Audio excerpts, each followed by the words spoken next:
এই যে পরোটাটা দেখছো, এটা কিন্তু কোনো সাধারণ পরোটা নয়, এটা হচ্ছে একটা অসাধারণ পরোটা। এই পরোটাটা হচ্ছে রাঙা আলুর পরোটা। প্রথমে রাঙা আলুটাকে ভালো করে সেদ্ধ করে তার মধ্যে একে একে চিলি ফ্লেক্স, অরগ্যানো, একটু ছাতু, একটু নুন, একটু মিষ্টি, একটু সামান্য লঙ্কার গুঁড়ো দিয়ে একটা পুর বানিয়ে নিয়েছিলাম। তারপর ময়দাগুলো যেরকম ময়ম দিয়ে তেল দিয়ে মাখতে হয় সেইভাবে মেখে নিয়ে এর মধ্যে সেই রাঙা আলুর মিষ্টি মিষ্টি পুরটা ভরে নিয়েছিলাম।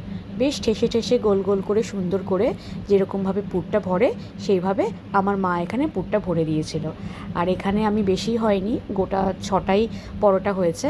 সেই পরোটাটাকে আমি গোল গোল করে সুন্দর করে বেলে নিয়েছিলাম। এমনভাবে বেলতে হবে যাতে চারপাশ থেকে পুরটা বেরিয়ে না আসে।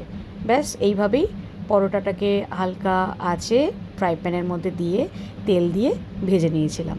খেতে কিন্তু অসাধারণ লাগে, তোমরা বাড়িতে ট্রাই করে দেখতে পারো, খুব সুন্দর লাগে। আর এই পরোটাটা হালকা তেলের মধ্যে দিয়ে ভাজলেই ভালো, বেশি তেল খেলে আবার অম্বল হয়। একটু তেল বেশি হয়ে গেছিলো, তাই একসাথে আমি দুটো পরোটাই ভেজে নিয়েছি। ব্যাস তৈরি হয়ে গেল রাঙা আলুর পরোটা। যে কোনো চাটনির সাথে, সবজির সাথে খুব ভালো লাগে। ভিডিওটি ভালো লাগলে একটু লাইক, কমেন্ট, শেয়ার করে দিও। আর মায়ের রান্নাঘরের পাশে থেকো। আর সবাই খুব সুস্থ থেকো। টাটা।